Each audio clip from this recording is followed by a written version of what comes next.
Over 2,000 years ago, grace, mercy was born, salvation was born. You would think that man would seize this opportunity and embrace this precious gift. But as was prophesied, he didn't.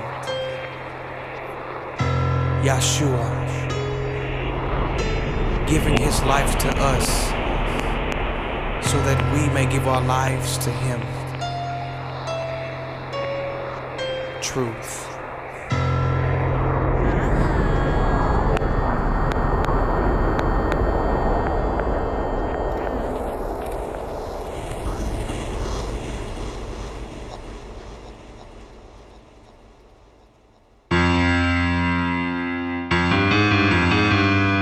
Often we hear about the crucifixion of Jesus Christ,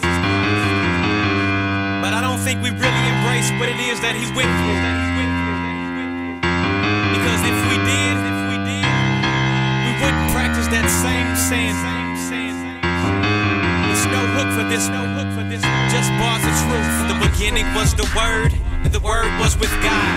Through them and the Holy Spirit transcended I. God in reflection, flesh in perfection. Believe it up to man to come from under God's protection, causing us to enter earth with a cursed soul. But I thank God for God, because God loved us so, sending his son in the form of a man to snatch the keys from Satan and reverse the evil plan. We often take the life of Christ and what he did for granted. If someone gave you diamonds, would you leave them unattended? If you received a precious gift, would you abandon it? Christ gave his life, tell me, how do you handle it? Chained to the hands, no respect as a man. They pushed him on the floor, people were laughing and playing. They punched him in the face, they beat him in his head. They kicked him in the skull until his eyes were blood red. They punched him in the body till his ribs was bruised blue. Thorns on his head, yelling, King of the Jews. Chained to a block, he was not able to move. They whipped him with chains and nails, the blood oozed. It didn't stop there, he didn't make him quit, but as opposed he chose to bring healing through a whip. Blood from the crown of thorns onto his lips, prints from the sandals of the soldiers on his hips. People squinching up from the sounds of the whip popping, and all of this was taking place while his mama was watching, crying out for mercy, but the hurting wasn't stopping. Watching her son get up but continually dropping. They drug him in the dirt, threw a tree on his back. He carried it through town while the townspeople laughed. He gets to the spot called the place of skulls, shaking and shivering, his body's getting cold. Closing his eyes, not much longer to go, knowing that moment is coming to give up the ghost.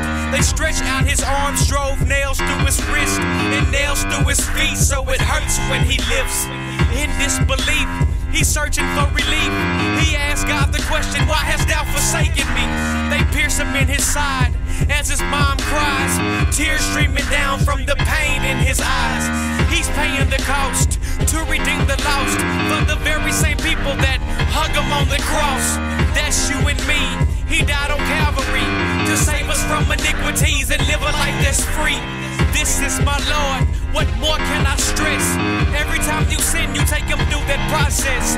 So take the time, prioritize, don't get caught up in mess. This word is our cheat sheet, this life is the test.